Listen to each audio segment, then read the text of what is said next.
Hello, everyone. So, Industroyer's back.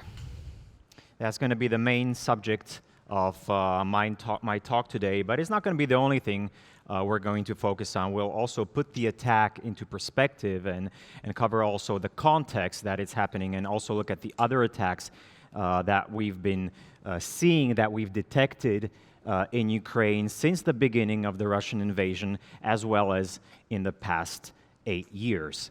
So I'm glad to be here as a last-minute presentation. So thanks Dale for having me and that we were able to set this up so last minute. It's my first time here at S4, although I did speak at Dale's conferences in Stockholm on the earlier cyber attacks in Ukraine, which I'll mention very briefly as well. So this is the agenda that we have for today. I'll begin with a recap of the original Industroyer, the first version that we detected in 2016. I'm sure for this audience, this needs very little introduction, as you all read all the publications about it, and I guess some of you maybe even analyzed it yourselves, or were somehow part of that investigation. But it's been over 5 years, so I'll do a little memory refresh so that we can compare the functionality and the changes in the new version that we discovered on the 8th of April. The malware wasn't deployed by itself. There was other malware involved in that incident, so we'll briefly discuss that as well, and then we'll continue, as I mentioned, putting all of this into perspective and talking about some of the attacks, the most notable attacks that the perpetrator, the Sandworm APT group, has been up to. Okay, so a few words about myself. Robert Lipovsky. I work for ESET. I've been doing threat intelligence research for over 15 years now. I lead a team of researchers in Bratislava, Slovakia. So what I'm going to be presenting today is not my personal discoveries, but it's very much a team effort, and the main credit goes to my colleague Anton Cherepanov. And our focus in our team, it's not ICS-centric. Instead, our coverage is pretty broad. So we investigate, we track and analyze APTs, nation-state actors, but also e-crimes, or regular cybercrime that's financially motivated, and we also do some actual technical vulnerability research as well. So a pretty broad scope. For those of you who don't know ESET, so we're a company based in Slovakia, and we're actually the biggest internet security provider in the European Union. The fact that allows us to have all of this visibility and to what it enables me to bring to you the things I'm going to be talking about today is that we're also the most widely used security vendor in Ukraine. So we do endpoint security and EDR, XDR, all that stuff, but we also provide threat intelligence feeds to our subscribers as well. So let's get on with it. In Industroyer 1 in 2016. So I'll first talk about the malware itself, its architecture, so that we can compare it to the new version. And along the way, I'll mention the impact and compare the impact as well. So the first version of Industroyer was, as it's often called, it's a modular framework. So there were a lot of components involved in there. It begins with the main backdoor. That establishes persistence on the system, and it makes sure that it stays persistent. So there's even an additional backdoor in case the first one gets removed somehow. There are accompanying tools. As I mentioned, there's the port scanner, there's the denial of service tool. We'll get back to that in just a second because that's really important. Then the backdoor launches a launcher component, and that's in charge of executing the most important parts, which are these for payloads at a specific time. So that time is hard-coded in the malware, and it was set to December 17th. sometime before midnight, about an hour and a half before midnight. Well, that was UTC time, so around midnight in Ukrainian local time. And what makes the malware unique, and when we discovered it, it sort of blew our minds, because this, I mean, we detect new malware every single day, and we detect malware that's probably worthy of mentioning and speaking about because it's unique in some way every month, I suppose. But for us to find this malware that's able to speak with industrial hardware, with protection relays and remote terminal units, in using these industrial communication protocols, that's something that we have never seen before.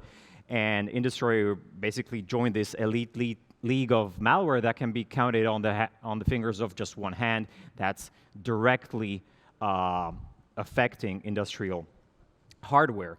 The others being like Stuxnet and Havix and then Triton that came after it. Okay, so again, this is just a refresher, so I'm not going to go into all of the details about all of these communication protocols. That's not necessary. But I'll focus on this one just a little bit further, and that's IEC 104. So it's a protocol based on TCP/IP. It operates in one of these modes, range, shift, or sequence, and its functionality is very dependent on the configuration that the malware is supplied. This is an important thing to note, and that's also a differentiator from the new version. Here with Industroyer 1, the configurations were separate INI files, and there was a separate configuration for all of these payloads. These payloads themselves were implemented as DLLs that were basically part of the framework. So here's an example of what such a configuration file for this payload could look like. It has the target IP, the ports, pretty standard stuff, ASDU. It operates on IOAs, information object addresses, can go through a range of these, and it can also operate in parallel, so targeting different stations simultaneously. The code tells us basically what it's doing. So it's producing command line output and also a log file, so that kind of gives us an idea about its capability. From a high-level perspective, and just to really simplify it, its main functionality is to change the state of the circuit breakers between open and closed. So it can either change those discrete values, or it can also, depending, again, on the configuration, it can do a strobing effect, so switching between open, closed, back and forth. Okay, so there were also these other ones, and all of those were executed and targeted different parts, different equipment, different remote terminal units at that electrical substation. But that was not the only thing. So these were the components that were there in place to cause the impact of de-energizing the grid. But that impact was amplified by other modules that were there in place, and there was a wiper component. That's the one, again, launched by the launcher that you can see here. And its purpose, obviously, it was to amplify the impact by making recovery efforts more difficult, so that the operators would have a harder time getting power back online. It would take them offline. It basically denied them visibility and control of what was going on in that substation. So this is a significant part to the attack.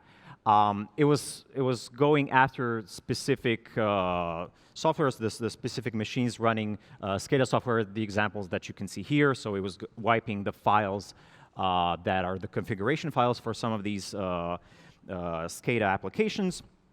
But also it will continue to corrupt the registry and reboot the machine and effectively make it unbootable. But there was another component to the attack, and that was a denial of service functionality implemented by, as I mentioned in the overview, by the denial of service component. And this abused a vulnerability that was in Siemens Cyprotec devices. This was not a 0-day, so a patch for that vulnerability had been made available by Siemens. Nevertheless, it was abused by the malware.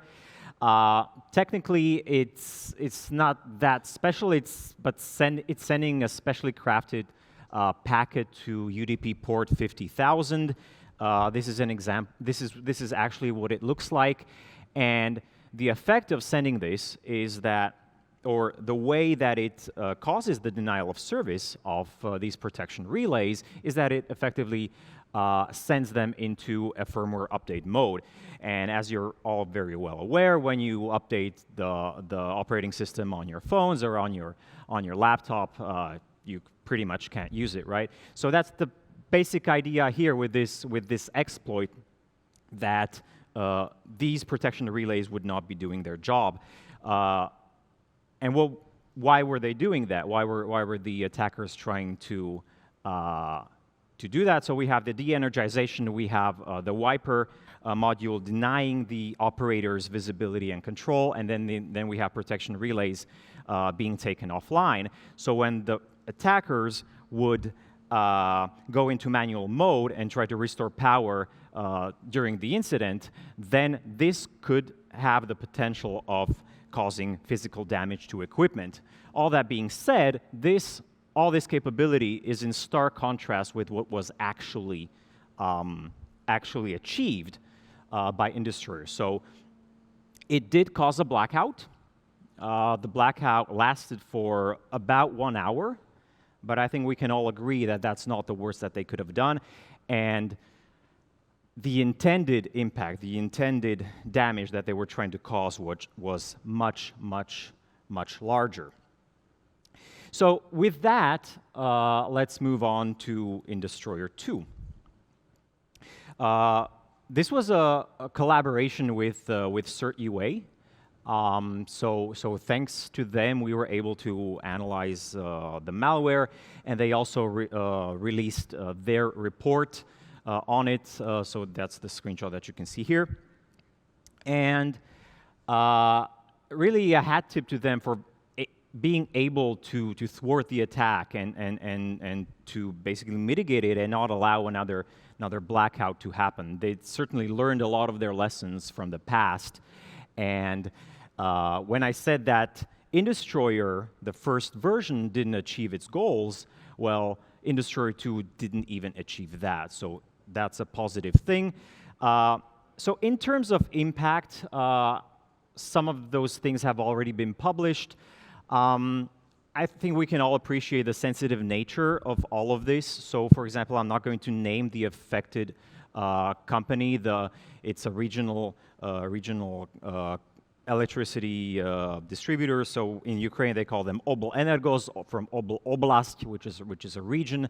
But they decided not to name this because of the situation that's going on. What has been published is that this area provides power, or that this company provides power in an area that serves over 2 million people. So had the attack been successful, that means that potentially 2 million people would be left in the dark in the situation that Ukraine is in. Okay, so here's a little bit of timeline and some timestamps of what was going on. So all of it was launched through scheduled tasks. We saw that at 1500 hours Universal Time, the Sandworm operator created this scheduled task to launch Industroyer, and that Industroyer itself executed at 16:10 Universal Time. And I'll fill in that timeline later on, and I'll add additional context to that. There are a lot of differences in terms of architecture when we compare Industroyer2 with Industroyer1, and it looks like from an architectural perspective, it's a lot simpler. It's implemented as a single executable. That executable, according to the compilation timestamp, unless it was tampered with, of course. But what we quite often see is that these attackers don't really bother that much. So I think we can believe in this compilation timestamp, and if valid, then that means that the malware was compiled about 2 weeks before it was actually deployed. An overview of some of the main differences between Industroyer2 and the original version. So I said it's simpler, and it only implements one of those ICS communication protocols that the original Industroyer did, specifically IEC 104. I don't want to speculate why they only specifically chose this one. I guess that's what they established would be most effective for them. I'm sure the ICS experts here in the audience will be able to provide even better explanations than I can. I already mentioned the simpler architecture, so deployed as only a single executable, but it wasn't it wasn't a framework with DLLs and plugins as the earlier one, but other pieces of malware, other executables were co-deployed, and I'll get to that in just a second. I already mentioned the configurations. So here, the configuration is embedded. So it's not standalone ini files. Everything is there, which basically allows us, I mean, with the original Industroyer, we basically were doing guesswork, because a lot of those ini files had not been recovered. So during the analysis, we were analyzing the capabilities of malware, what it could have done, and actually comparing that with what was the outcome, and looking at the log files. But a lot of the configuration files, we did not have them. Here, we can actually analyze the configurations and analyze the intentions a little bit better. There are code similarities. There is code reuse, and I'll show that in just a second. So here's that embedded configuration, parts of it in the code that I mentioned. Some of the sensitive parts have been redacted. In terms of functionality, it's trying to accomplish very similar things to the original Industroyer. So we see commands and the parsing of this config. It's able to change the states between open and close. It also has the capability of doing the strobing effect as well. Operates on iOS too. So from a high-level perspective, very similar functionality. And also the code looks like it's been made from a similar code base, so like a refactored source code. Here you can see one example of the similarities. You notice I want to draw your attention to the similar text strings being used in these two functions. And then in this next one, this is a comparison of the piece of code that actually constructs the communication packets. So yeah, a lot of similarity there as well. I deliberately mentioned the log outputs of Industroyer1 so that we can compare with what Industroyer2 outputs. And here, as you can see here, it makes a lot less sense. So it is providing something which looks a lot like garbage, not making our jobs easier at all. So let's continue to talk about the other malware that was deployed. And as you can probably guess, it's going to be something from the similar functionality that what Industroyer had, and it was a wiper. It was wiping capability. One of the wiper malware that we detected being co-deployed with Industroyer2 was a new version of Caddy Wiper. Stressing the part new because this was not the first time Caddy Wiper that we saw Caddy Wiper, and I'll talk about the other times later on. Otherwise, Caddy Wiper, pretty advanced wiper. Not going to go into too much detail. You can read more in our publications. It's going over the C user folders and then the subsequent drives from D onwards, so wiping all files with zeros, and again corrupting critical parts of the hard drive, like the GPT, the MBR, and so on, making the machine unbootable. And here is how the deployment of Caddy Wiper sort of fills into that timeline that I showed you earlier. So Caddy Wiper was actually executed the first on some of the machines there, running different operating systems. Then it was the execution of Industroyer, and then Caddy Wiper was scheduled to execute again on the same machine that Industroyer2 was deployed to erase the traces of it being run. So that's this part on the left, and then there were the components targeting the other operating systems. So it was the wipers not only featured for Windows, but also for Linux and for Solaris. Actually, the launcher determines, as you can see here, this sets up the cron job, and on the fly determines the right wiper to execute depending on the operating system running there.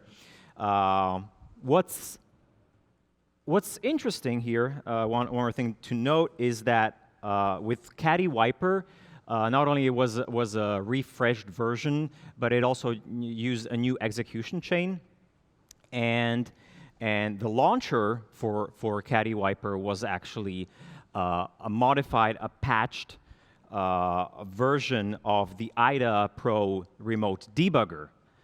And I think this is pretty interesting because there's no real good reason why. I mean, it's definitely not there to cover their tracks or make it appear innocuous. IDA Pro is not used at an electrical substation. We use it, reverse engineer as analysts, to do this analysis. So it looks like they've been trolling us. Okay, so since we don't have that much time, I'll quickly go over this part where we're going to put everything into context. So Sandworm isn't the only APT group targeting Ukraine, and even the list here is not comprehensive. So this is just the tip of the iceberg, some of the most noteworthy, in my opinion, groups that were targeting Ukraine and that we're tracking. But as I indicated earlier, we attribute Industroyer to Sandworm. Sandworm has been attributed to the Russian GRU. In 2020, the US DOJ released this indictment of these 6 nice fellows. In case anyone doesn't remember or is wondering where the name Sandworm comes from, it's coming from these strings. So these come from one of the early black energy campaigns that we analyzed. And apparently, the authors were fans of Frank Herbert's classic novel. So let's put all of that into context of the geopolitical situation. We have seen Sandworm attacks even before these dates, like in 2012, for example, but they really intensified towards the end of 2013 and the beginning of 2014. Here's just one example. And black energy targeted a lot of different sectors in Ukraine: government, diplomatic, military, and critical infrastructure, you name it. It was using mainly spear phishing campaigns to disseminate the malware. In my opinion, the most notable campaign was this one because it was using a 0-day within Microsoft PowerPoint. So this was pretty significant on their part. So when the recipient would open this attachment, again with the geopolitical context, so this was referring to the war in Donbass that was actually just starting. On the end, even with the users having the latest and greatest operating systems and Office, everything up to date, the malware would be installed. Then the most significant event was the power outage in December 2015. This was facilitated, I want to highlight, facilitated by Blackout. So Black Energy opened the door for the attackers. It wasn't doing it programmatically as Industroyer was doing 1 year after that. Then there was an evolution of these groups. We actually track Sandworm and different subgroups belonging to these attackers. So there was Black Energy, there was Industroyer. We tracked the subgroup that carried out the infamous NotPetya outbreak to a subgroup that we're tracking as Telebots. And Telebots is pretty significant. NotPetya, we'll skip through that. It doesn't need too much introduction. But here, this attack basically originated from a supply chain attack of EMIDOC a legitimate software vendor, a vendor of the most popular accounting software in Ukraine. And then we know what followed. It spread beyond the borders of the country and caused huge damage.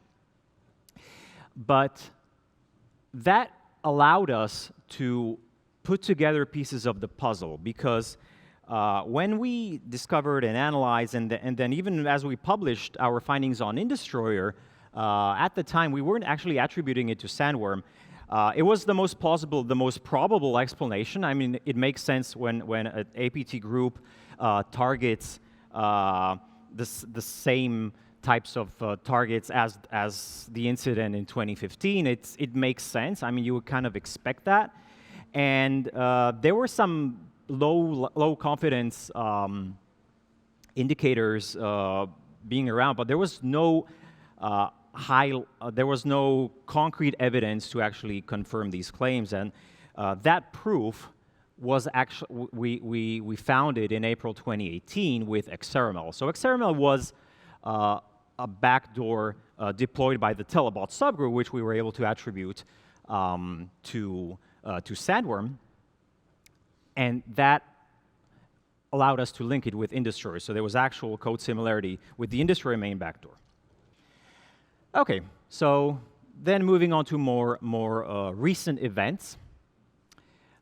As you can see, a lot of these things, they have a common theme of disruption. There were wiping capabilities, wiper malware in all sorts of flavors, such as hermetic wiper, for example, which we discovered only a few hours before the Russian invasion began. So we published about that. This was pretty busy at the time, and of course, when we were doing this analysis, we had no idea what would happen just a few hours on February 24th. This affected various different organizations in Ukraine, and again, the compilation timestamp suggests that the attackers had been planning that attack for some time in advance. The other thing I'll note with the Hermetic campaign is that it contained these components. So there was the wiper, there was the wizard, which was a worm component. By the way, also this Industroyer2 campaign, the wipers aimed at Linux and Solaris also contained worm functionality to be able to spread it along the local network. But back to Hermetic, so there were these different components, and it kind of resembles, from a very high-level perspective, the MO of what we've seen with NotPetya. So it was able to spread the malware across the network as a worm, and what initially didn't make that much sense. There was a wiper component, and then there was like a fall ransomware component. So why? But apparently, fall ransomware is kind of a thing that they're doing.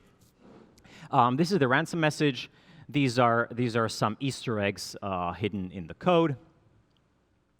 And then, as I said, there were a lot of these. There were various different wiper malware that we've seen, and I already talked about Caddy Wiper, which was used in the incident with Industroyer2, but it was not the first time that it was used. So the first time we saw Caddy Wiper was on March 14th. And then it led us to the events that I already talked about.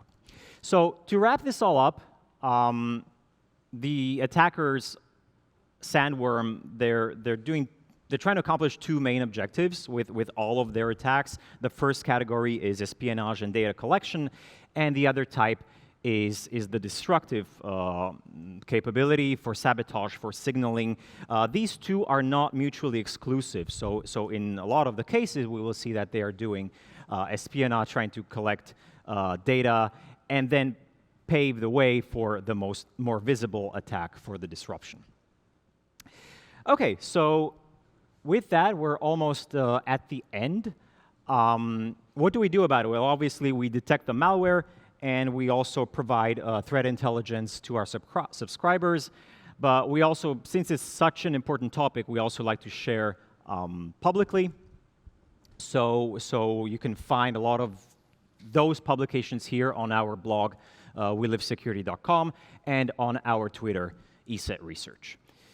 So with that, I thank you, and maybe we have time for some questions. And I might have answers. Yeah, sorry. Or might not. Should have come here first. I have a question. You mentioned that the attack actually, well, this time the attempt of the attack was stopped before it happened. If possible to say, do you know what happened there? Like, was it caught by any detections? Did you find it in the process? Maybe it failed or something? Do you have any details on that? I have some details. We did detect a lot of the malware, and then there was active thwarting. So from the operators, they were able to get on it quickly and basically take those machines offline. I don't have all the details, so I can't really provide much better explanation or closer explanation to that. And also, because it's so sensitive, so both the affected utility and CertUA are not disclosing every detail. Okay, thank you. Hi, Robert. Thanks for being here. There's been some speculation about the supposed hastiness with which the code was deployed or prepared. Can you talk a little bit about how you see that, whether it's your team assesses that this was rushed and at all coordinated with what was going on the ground in Ukraine kinetically? Thanks. Yeah, I mean, it does appear as a step backwards, right? I mean, why shrink the capability and make something slimmer compared to the capabilities of the original version? At this time, we haven't identified any errors, coding errors per se. There have been errors made in the original Industroyer version. I would say it's pretty early. It's too early to actually judge the efficacy of the malware and the level as to which it was rushed. So hard to say.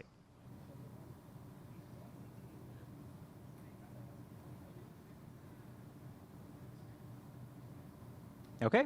If there are any further questions that popped to your mind, stop by or reach out to me on Twitter or anywhere. Thank you.